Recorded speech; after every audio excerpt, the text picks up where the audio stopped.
Hey guys, welcome back to another episode of the Mind Muscle Connection podcast. Today is a solo episode. I want to talk about combining cardio and muscle growth in a building phase and how you can improve both, because I think it's super important, especially in a phase where you are trying to add in a phase outside of fat loss. Why I think it's important there. So first, though, before I go into that, if you want to learn more about a body recomp, what it is, how to do it, 10 things you need to make sure that you are able to see a body recomp, why it's important to focus on body composition, the two types of phases, which I'm going to go over today. If you want to learn more about that, that's all in that free body recomp checklist. So make sure you go and grab that. So with that out of the way, let's dive into today's topic. So again, it's going to be combining cardio and muscle growth and improving both inside a building phase. If you want to look, feel, and perform your best, which is really the outcomes that I'm trying to get in the performance recomp method. Again, obviously we want to look better, but you want to feel better and just perform better in general, then we need to make sure we add in some conditioning, right? Even if your main goal is like body comp or muscle, right? That's been the biggest change for me long term and in the past couple of years is really, hey,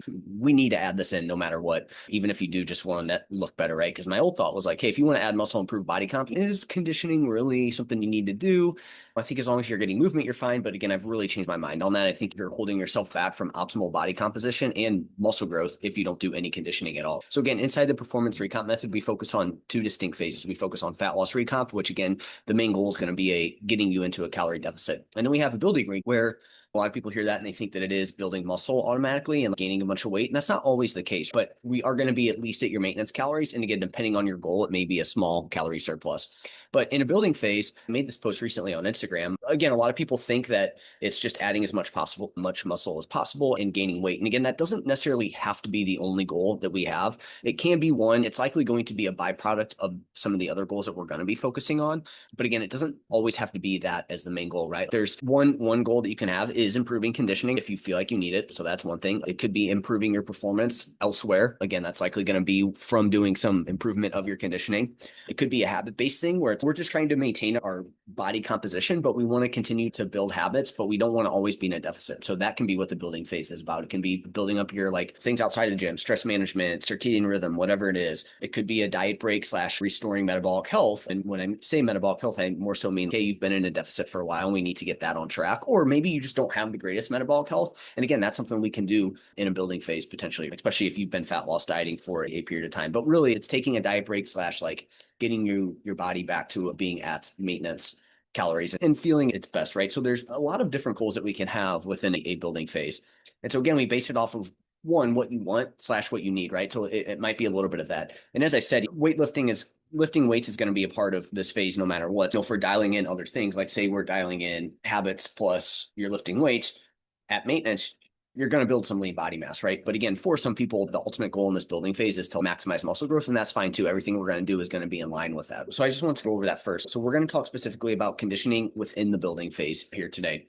So I want to go over signs you need to add in some conditioning and then some benefits of it, right? So first, it's some signs you need to add in some conditioning to your building phase and just in general is going to be you fatigue easily, right? So an example would be you get tired walking up a flight of steps, or you just feel like that burn when you walk up a flight of steps, right? Or like in your training, you do a set of squats and it just leaves you 8 minutes, right? You just are just gassed, right? You do leg training. And again, we know leg training is going to be hard, but it just completely gasses you out.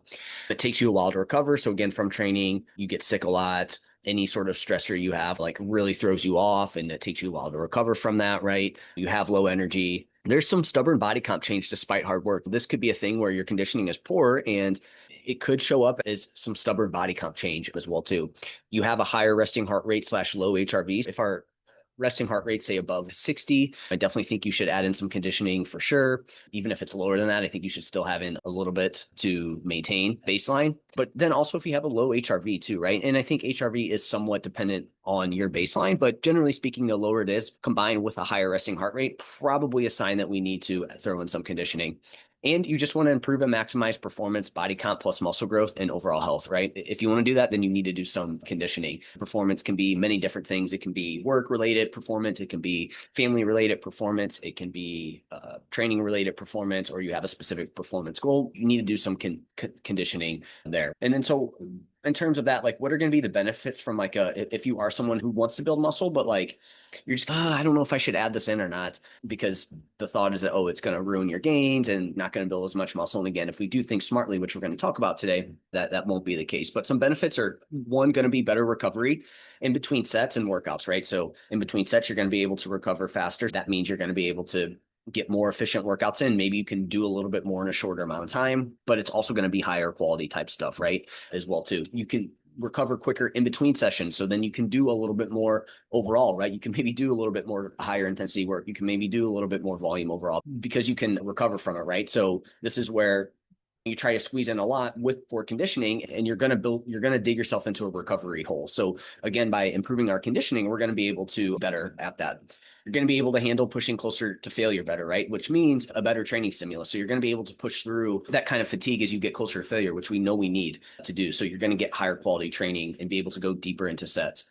And all of this is going to lead to better body composition, right? You're going to be able to eat more calories because you're moving more. This conditioning is going to add a lot of caloric expenditure, so you can eat more calories. And we know that higher energy flux just generally is better from a body composition standpoint and a better aerobic system, a better cardiovascular system. Your body's going to be better at utilizing fat for energy, which means we can switch back and forth between using carbohydrates and we can utilize using fat for energy as well too, right? So in turn, that's going to lead to better body composition over time, right? A lot of people are not good at that and they just mainly use carbohydrates for energy, and that's fine during high intense training, but when we're more at rest, we want to use more fat for fuel, and a lot of people are not good at doing that.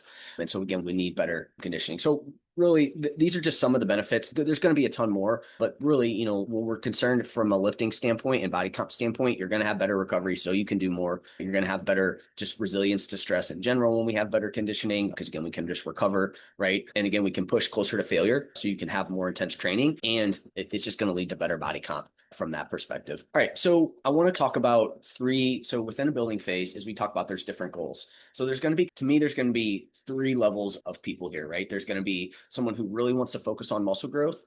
And again, maybe you do long term, and then we'll talk about how we can fit all this in. But ultimately, you're going to be you're like, hey, I want to build as much muscle as possible.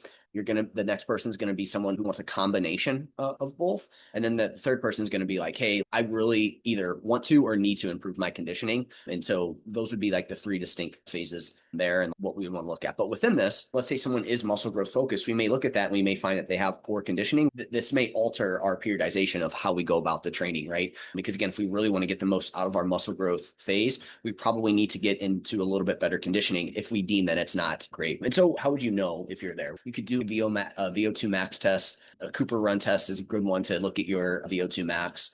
The 2K row is a good one. And then you can do certain bike metrics as well too, right? Those are probably going to be the easiest ones to do to get that right. And if you're under the 50th percentile for your age, when those numbers get spit out at you, and then you also combine it with a lower HRV and a higher resting heart rate, probably a sign we need to do a little bit more conditioning. Again, if your resting heart rate is above 60-ish, probably a sign that we need to at least be on the combo / more conditioning focus for a period of time. There again, there's three types. And then so I'm going to go over what those three types are, what it would look like, and then we'll get into the specifics of, okay, what are some things that start to matter even more in a building phase when we're focused on conditioning, right? Because there are some things that we're going to need to do outside of training to help maximize this phase. All right, so let's say you want a muscle growth focus. So this is going to be someone who needs / wants to build some serious muscle, okay? But you also know you need to do some conditioning, okay? A lot of people with this amount that I'm about to bring up will likely improve their conditioning, but for some, it may be maintenance. So again, this is someone who really wants to build muscle, and this is like your main goal. So if this is the case, again, let's say you come in and it's like your resting heart rate's in the 50s, HRV it's where it's normally at for you, and then from a VO2 max standpoint, you're above that, right above that 50th percentile. I think for this person, we probably could be more of a muscle growth focus off the bat. But again, if you come in and you really want to maximize muscle growth, but then we look and you're like, resting heart rate's above 60, HRV's low for you, and then we're under that 50th percentile in terms of VO2 max for your age, hey, that's probably a sign that we need to go to either combo or more conditioning focus, and we'll talk about what that looks like. So in this situation, let's say this is, again, as I said, there's different ways. So again, maybe this is your ultimate goal, but within that, we might need to focus on one or the other. So I think what would be helpful is if I go through all three of these first before I go into how much and everything. So the combo focus is, again, you want to add more muscle, but also you need to want improved conditioning. You fall within those metrics that I just talked about. So again, there's more of a combo focus. And then lastly, we have our conditioning focus. And this is someone who you want to seriously improve your conditioning, but not lose any muscle and maybe gain a little bit. Or again, you're someone who hey, we really need this. Like your numbers are really bad. Like your resting heart rate's above 70, your HRV is super low, VO2 max is like closer to like 25% of your percentile for your age range. That's a sign. It's like, hey, even if you have a main muscle growth focus, we need to start here. So those are the three, and then we'll talk about what each one looks like. So let's go back to muscle growth focus here. So with that, we're looking at, hey, you're going to be doing 3 to 5 days of lifting and then 2 to 3 days of conditioning, right? And so with this amount, most people will for sure be able to maintain. And then again, some people may even be able to improve a little bit. But again, if your cardiovascular numbers that we just talked about there, your aerobic numbers are super off where we want them to be, even if you do want to focus on muscle growth, like we probably need to do at least a combo or a conditioning heavy focused training block. But again, with this focus, so let's say you're in a muscle growth, like you want to focus on muscle growth, you have all these good numbers, but again, now that, hey, you need to do some conditioning. Again, maybe we're looking at, hey, you're doing closer to 4 days of lifting per week. Again, if you really want to maximize it and you can recover and you do well with more, then maybe you go up to 5. It's all dependent on what you can do and what your goals are. In this situation, most of my clients would be closer to 4. But again, if you're like a bodybuilder or have really aspirational goals, like maybe you do need to be closer to 5 or potentially even 6 days here, right? But we still want to sprinkle in some conditioning. And so in this situation, you would prioritize muscle building training over conditioning, right? So what that means is you would lift before your cardio. So a lot of people are like, what should I do? Cardio or weights first? And again, it depends on what your current goal is. So in this situation, you would lift before you do your cardio, right? If you have a week where you need to decrease how many days you're working out, you would decrease it via your conditioning versus your weight training session, right? Like we would prioritize the muscle growth side of things from that standpoint, right? And obviously you would do a little bit more volume from a muscle building standpoint. So those would be your focuses. You would just be prioritizing your weight training sessions over your conditioning in this situation. And then we have the combo focus, right? So this is like the sweet spot. But again, where you fall on the spectrum, you might just want to, might be you're in the combo focus, you're still going to be able to build a good amount of muscle. You're still going to be able to get really good conditioning, but you're not going to be able to maximize either one. I feel like there's going to be probably a little bit of a quote unquote interference effect there. But again, you can still build really good amount of muscle here in this. So I don't want people to shy away from this because of that. Again, you want to add a little bit more muscle, but you also know / need you want to improve conditioning. So this is now where we're starting to get to the, hey, you just want to improve your conditioning because it's just a goal of yours, but then also you still want to be like, you still want to have muscle. You still would like to build a little bit more muscle. Or now we're starting to fall down on the spectrum of the metrics that I was just talking about. So this is going to look like, hey, closer to 3 to 4 days of lifting and then 3 to 4 days of conditioning. So you can start to see where, what did we do here? Instead of more than 4 days of lifting, now we're closer to 3 to 4 days. And then instead of 2 to 3 days of conditioning, now we're doing closer to 3 to 4 days of conditioning. And then here, the focus would be, you have the option to really choose between which one you prioritize if you have to. So for me, this is probably where I fall now at this point, is I want to have a combo focus. If I had to do something on the same day, I'm still going to prioritize my weight training session on that day. I'm not going to do 2 weight training sessions in a week over, say, hey, in a perfect world, I'm doing 3 and 3. I'm not going to do 2 days of weight training and then 3 days of conditioning. For me, it would probably be closer to 3 days of weight training and then 2 days of conditioning. So that's like my goal. So I think here you have the option to pick. And I would lean towards, in this specific situation, probably leaning towards like prioritizing muscle growth, your weight training sessions in this situation, but also understand that it can go both ways here. So really, we're just bumping down how many days we're lifting, and then we're bumping up how many days we're doing conditioning as a baseline here. And then we have the conditioning focus block, right? So again, you want to seriously improve your conditioning, but you also really may need to do it, right? Again, if your numbers are super poor, but you also don't want to lose any muscle and maybe even gain a little bit, because I still think you could potentially gain a little bit, but we just have to be realistic that, again, now this interference effect is going to start to be a little bit more noticeable here at this stage. So how much? You're probably looking at closer to 2 to 3 days of weights and then 3 to 5 plus days of conditioning. Again, lifting is going to most likely be full body training here at this point, because again, if you do 2 days, but yeah, you do 2 days. So essentially you're looking at full body, because again, if we still want to hit our metrics of hitting each muscle group 2 times per week, we would want to do a full body. And even on the 3 days, I'd probably do closer to full body with that. And then we would make sure we're prioritizing our conditioning sessions over weights. So for example, if you have to decrease a workout for the week, you would choose conditioning over weights, assuming you're at least doing 1 2 days of weights, right? If you're not doing, we want to at least get 1 day of weights in there from that standpoint, right?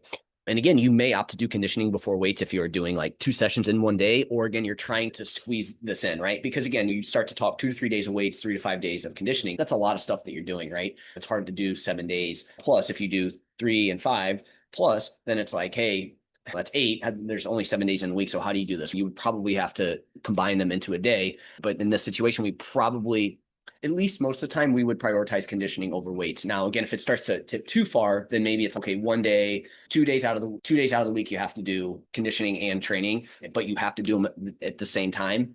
Maybe one day I'm going to do conditioning first, and then the other time I have to do that, I'm going to do conditioning after. You could do something like that. But the big thing being is you just don't want to you don't want conditioning to get placed lower on the priority list. And I say 3 to 5+ days of conditioning because when it comes to improving aerobic system, aerobic development, getting this system better, I do think more volume is going to be better. Now, obviously, the more volume we do, we need to watch intensity, which I'll talk about in a little bit. But generally speaking, like the more you can do, the better it's going to be. Like the quicker you're going to improve it and the more you're going to improve it, right? You can only do so much in 2 days, unfortunately. Whereas muscle growth, same thing. You can build some muscle in 2 days, but eventually it's going to get capped. You're going to have to probably do a little bit more if you want to build some more muscle. But there's also, I feel like the diminishing returns of doing more is a lot sooner from a muscle building standpoint, especially if we dial in our inputs from that perspective. So I think that sums up everything, right? So we have those three there, and now you have an idea of, okay, where I could potentially fall in this on this list and how we would potentially prioritize conditioning over weights and vice versa, and when we would do that. So next, I want to touch on periodization. Okay. So the thing with this is you could periodize this throughout the year. You don't have to like, hey, be in this like the same all the time. So maybe you're doing, let's just say a 52-week build. Okay. And you come in and we look and let's take person A. They have poor conditioning based on those metrics that I talked about, but they have the ultimate goal of getting to the point to where they really want to add more muscle. Okay.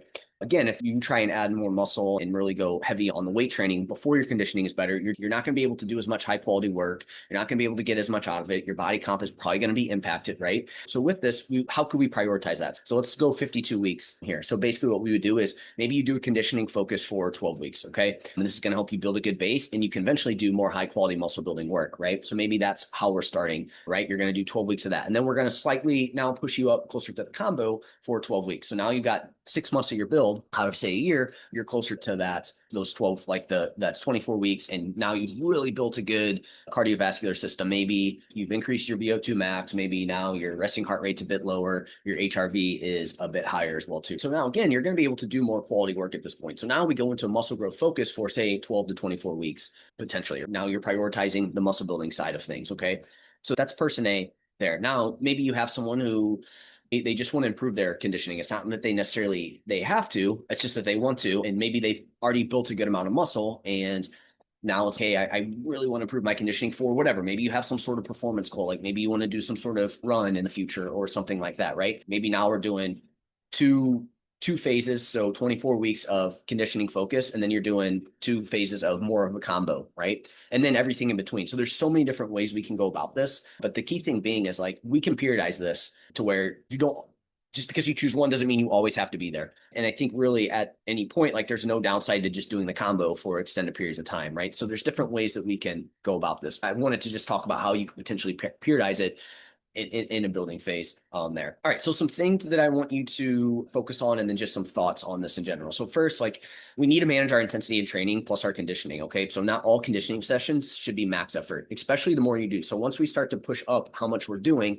we need to be careful just going all out, right? And again, ideally we're doing, so I'm going to bring that up here in a minute. But again, we need to watch our intensity because again, the more we do in general, even from a weightlifting perspective, you're probably not going to be able to go to 0 RIR on your squats or go to failure all the time now. And also do a ton of training volume on top of that. Plus going balls to the wall in your conditioning, right? That's where you're going to start to run into some issues. So we need to manage our intensity. We need to have some days that are, again, we're doing the work, but it's at a submaximal effort on there because again, this starts to become more important at this stage. We need to adjust our calorie intake in a building phase because again, remember the key is we don't want to be in a deficit in a building phase. That's one of the main goals. And so if you're going to if you're someone who hasn't done a lot of conditioning before, now you start to add in some, that's going to be a big caloric funnel where you're going to start to increase more calories. So you'll need to increase your calories to make sure you're not in a deficit in there, right? Because if you just eat the same amount and then you just increase your movement, now you may start to dip into a deficit a bit more. And then now you're going to reduce your output and improving your performance. And again, we're spending time in a deficit when that's not our goal in this phase, right? Again, and so from a recovery standpoint, because you're doing more work overall, you'll need to make sure you're recovered, right?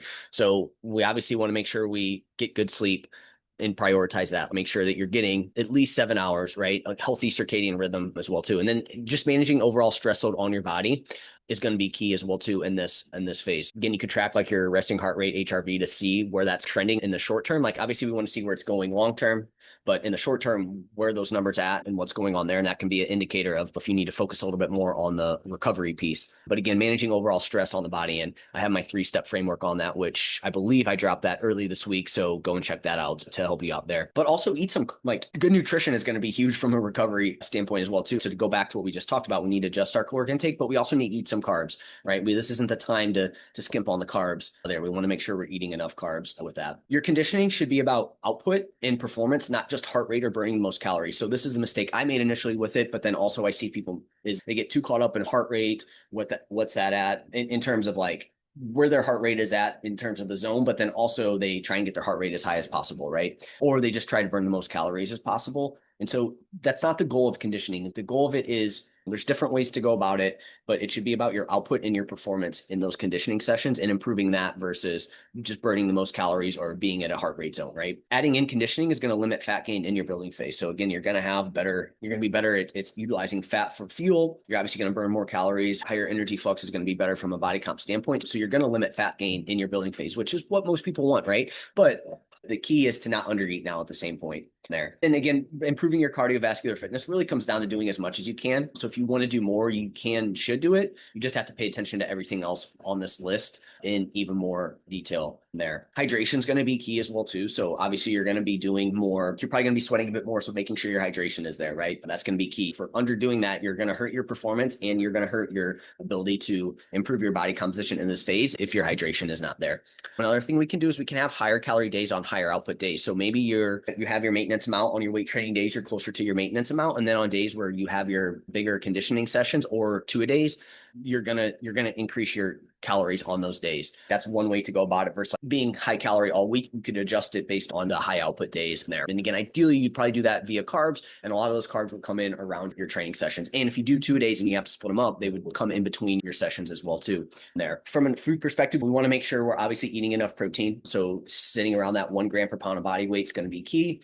You could go higher if you want, if you like it. But now we get into the issue of we need to make sure we have some carbohydrates and a little bit of fat in our diet. And the issue with going super high protein in this phase is it's gonna be harder for you to eat as many calories as you need, and it's going to limit how many carbohydrates you can have. Not that you need to go crazy with the carbohydrates, but you need to make sure you're getting enough on there. From a weight training perspective, we're looking at, hey, you're probably going to be at 1 to 2 RAR most of the time. And I would like you to spend most of your time in that 3 to 12 rep range. Some accessories can maybe go a little bit higher, but generally speaking, that's where we want to be, right? So the weight training, again, we're not trying to do these super high rep sets. We're not trying to always go to failure. We're getting close to failure, but we're not always going there. And that's going to help you manage your overall fatigue from that standpoint. So that's it for this episode. I hope this was super helpful. If you guys have any questions on this or how this would work for you, just reach out, follow me on Instagram, Jeff, HOEHN_. That's where I'm most active on social media. And again, you can ask me any questions there. And then lastly, if you found this podcast to be helpful in any way, if you could leave a rating and review, that will help more people find it. And that's it for today. I'll chat with you guys next time.